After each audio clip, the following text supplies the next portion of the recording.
For the last 50 years, I've heard two main interpretations of the origin of Genesis. Namely, Genesis is either A, the infallible word of God, dictated by God, written by Moses, or B, a piece of fiction written by some unknown playwright during an undisclosed period. For those who are in these two camps, I have a simple question. Why is there as much written about the last 100 years of Abram, chapters 12 to 23, than over the 2,000 years prior, chapters 1 to 11? Noah, who witnessed the destruction of the world, only gets 4 chapters, while Nimrod, who founded 8 great cities, only gets 8 verses. May I suggest a third option? Genesis was written by the people involved shortly after the events took place, and the following is my evidence.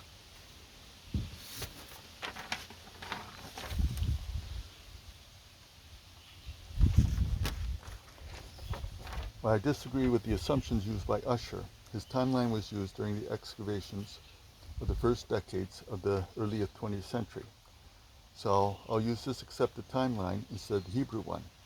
Adam Red was created in 4004 BC,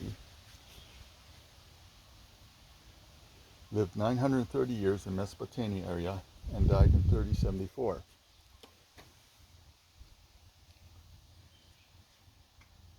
Archaic cuneiform was developed in Mesopotamia between 3350 and 3100 BC. In the beginning, they took a slab of wet clay, molded it into a flat patty, and pressed elaborate pictographs and accounting tallies, then dried them in the sun.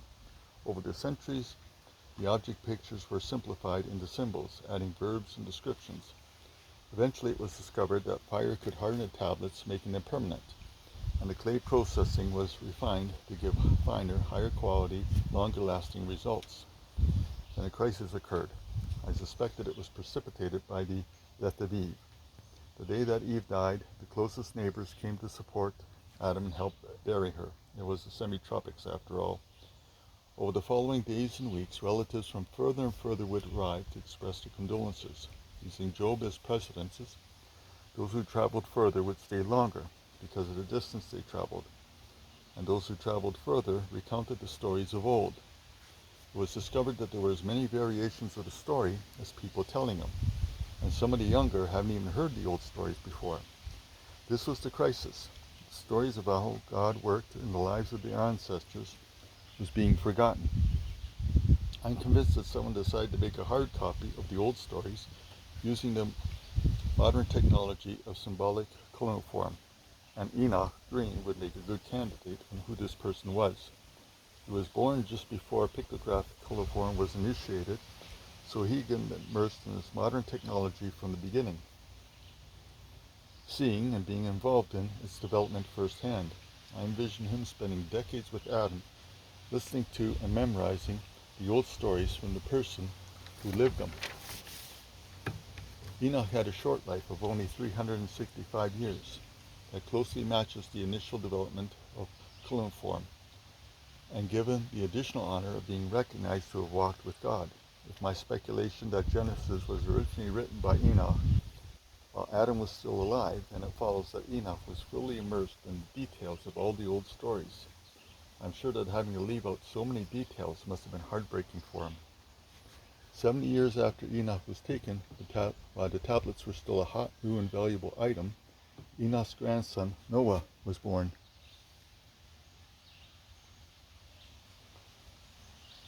Half a millennium later, just 700 years after Adam died, the people of the land had rejected God, Genesis 6, 5-6, implying that only one branch of the righteous Enoch's line continued to observe God's teachings.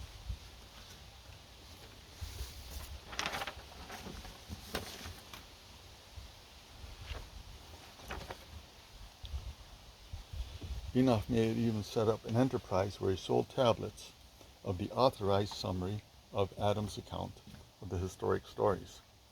I recognize biblical chapters were added in the 13th century, but they were divided according to natural breaks. The first tablet, the beginning, 34 verses, would contain the words of God as recalled by Adam and summarized by Enoch. The second tablet, in the garden, 22 verses, summarizes the first years and decades of garden bliss. The third tablet, the eviction, 24 verses, summarizes Adam's account of the fall. Although we're never told why Eve felt the need to go to the only place that she knew that Adam would avoid, leads me to believe that Eve wasn't allowed to defend herself. The fourth tablet would summarize the required sacrifices and rituals were added. This document would eventually become the book of Leviticus. The fifth tablet, the murder, 18 verses, would describe a warning if the sacrifices were not honored. The conclusion, 8 verses, I suspect were added by Shem and added inside the murder, expanding the fifth tablet to 26 verses.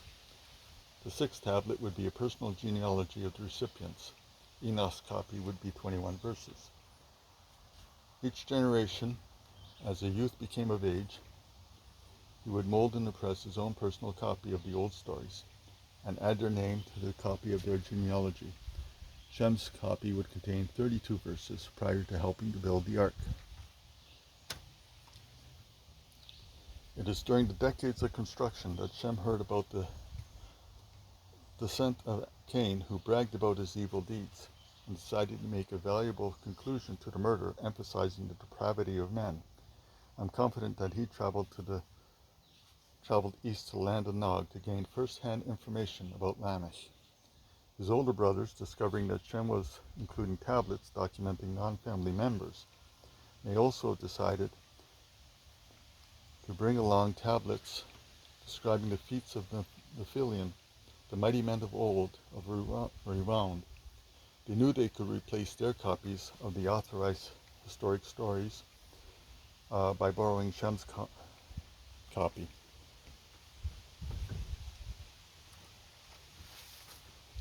As years continued, the family of Noah's sons kept in touch, sharing their family tree, at least until Babel. Chapter 10 has the genealogy of the eldest Japheth, verses 2 to 5, Ham, verses 6 to 20, including 5 verses about Nimrod, Ham's grandson, and the youngest Shem, verses 21 to 32, including mentioning that the earth was divided during the death of Peleg, Sham's great-great-grandson. The beginning of chapter 11 has a story about the great division of language, followed by a detailed genealogy.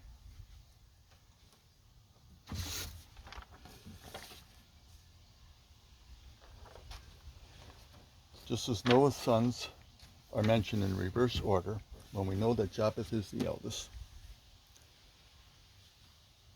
so too are Terah's sons mentioned in reverse order.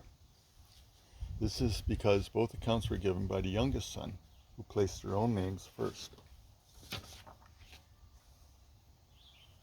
When you compare the ages of the individuals in their genealogy, some interesting combinations occur. Terah's father, for 7 generations, had their firstborn between 29 and 35 years of age. So it stands to reason that Terah's eldest, Haran, was born to Terah, was in his early 30s. Milcah was Haran's eldest, followed by Ishkar and then Lot. Then Milcah could be the same age as Nahor, if Nahor was born just before Adam. Since Terah is 70 years old, and Adam was born, 1126, and 10 years later, Sarah was born by another mother, 1717, it may have been that Abram's mother died during his childbirth. For convenience and with no evidence, let's assume that Lot is the same age as Terah, or Sarah. Terah was still in Ur. Abram married his half-sister Sarai, and Terah's eldest son, Haran, died, leaving 3 children, Milcah and Ishkar, 1129, and Lot, 1204. Terah started to go to Canaan, possibly due to God's command, but stopped in Haran, 1131, at which time God commanded Abram to continue, which he did with Lot, 12:5.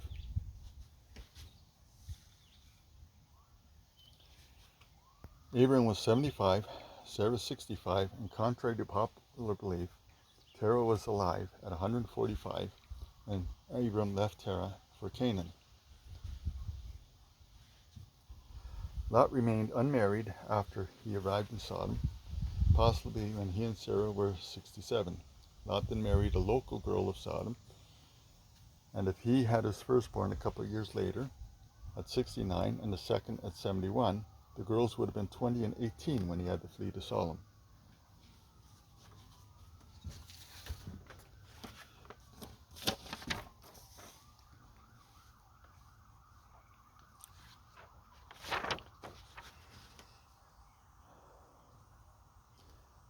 But who I feel the most sorry for is Shem.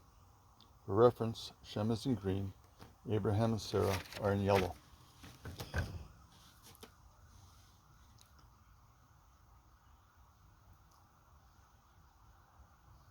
Shem witnessed the death of his son, Arphaxad, his grandson Salad, his great-great-grandson Peleg, Orange, and everyone else up to and including his seventh great-grandson Abram. Only his great-grandson Eber survived him.